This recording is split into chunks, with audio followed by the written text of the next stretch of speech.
দূর থেকে দেখলে মনে হবে ছোট্ট খেলনার মতো অবকাঠামো, কাছে গেলেই ভাঙবে ভুল। মাত্র 1% জায়গার ওপর দোতলা এক বাড়ি। নিজের স্বপ্ন পূরণে 8 লাখ টাকা ব্যয়ে 1% জমির উপর দোতলা বাড়ি নির্মাণ করেন তিনি।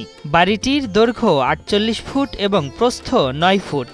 এর নিচতলায় 3টি দোকান ঘর এবং দোতলায় 9 ফুট প্রস্থ ও 12 ফুট দৈর্ঘ্যের 2টি বেডরুম আছে। পাশাপাশি একটি করে শৌচাগার, রান্নাঘর ও টয়লেট রাখা হয়েছে। এছাড়া নিজের মোটরসাইকেল রাখার জন্য সিঁড়িঘরের নিচে রাখা হয়েছে আলাদা জায়গা, যা দেখে রীতিমতো অবাক মানুষ। নিজের স্বপ্নের এক টুকরো বসতভিটার বাস্তবায়নে কতটুকু মনোযোগ দিলে এমনটা করা সম্ভব তা নিয়ে সবাই কথা বলছেন। 1 শতকের উপরে যে এত সুন্দর বিল্ডিং করে অনেক লোক নিয়ে একটা পরিবার না কয়েকটা পরিবার বাস করা সম্ভব, সেটা ফারুক ভাই কিন্তু আমাদেরকে দেখিয়েছে।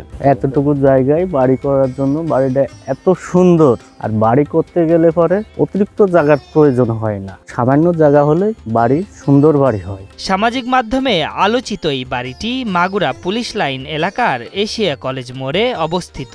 নিজের স্বপ্ন পূরণে রাস্তার ধারে 14 ফিট সরু 4.5% জমি কিনেছিলেন ঔষধ কোম্পানিতে কর্মরত মোহাম্মদ ফারুক আহমেদ। 3 বছর আগে বাড়িটির নির্মাণ কাজ শুরু করেছিলেন তিনি, যার কাজ শেষ হয় গত জানুয়ারিতে। শুরু থেকে মানুষ বিভিন্ন কথা বলছে, পাগলও বলছে, এখন তারাই ভালো বলছে, কেননা অল্প জায়গার মধ্যে সুন্দর বাড়ি হয়েছে। ফারুক ভাই দেখাই দিয়েছে। ওনারা আমরা যখন ফ্যামিলি উঠালাম, খাট সেট করলাম, এভরিথিং সব জিনিসপত্র সেট করলাম, তখন সব ধরে যায়।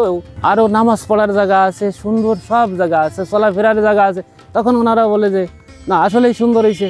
বাড়িটির নিচতলা পাকা হলেও দোতলার নির্মাণ কাজে ইট, বালু ও সিমেন্ট ব্যবহার করেছেন। ভবনের ওজন কমানোর জন্য তিনি বাকি অংশে টিন ও কাঠের ব্যবহার করে নির্মাণ কাজ শেষ করেছেন। গরমের সময় যেন কষ্ট না হয় সে কথা বিবেচনায় রেখে পর্যাপ্ত বাতাস ও চলাচলের জন্য উত্তর, দক্ষিণ ও পূর্ব পাশে রেখেছেন বেশ কয়েকটি জানালা। আমরা 2 বোন থাকি এখানে। আমাদের ড্রেসিং টেবিল, আমার পড়ার টেবিল আছে, জানালা দিয়ে অনেক সুন্দর বাতাস আছে, আমাদের এখানে কোনো থাকতে সমস্যা হয় না। তখন আমি এই জমিটাই টার্গেট নিলাম, অল্প জায়গার মধ্যে আমি একটা ঘর করব, আর বাকি জমিটা আমি রাখবো কৃষিকাজের জন্য। 3টা দোকান হয়েছে, আবার উপরে বসবাসের করার জন্য সব কিছুই আছে। একটা ওজুখানা, গোসলখানা আছে, একটা কিচেন রুম আর 2টা মাস্টার বেডরুম। চাকরির অবসর সময়ে নিজের দোকান পরিচালনা করে বাড়তি আয়ের চেষ্টা করছেন ফারুক। বর্তমানে এই বাড়িতে 2 কন্যা ও স্ত্রীকে নিয়ে সুখে শান্তিতে বসবাস করছেন তিনি।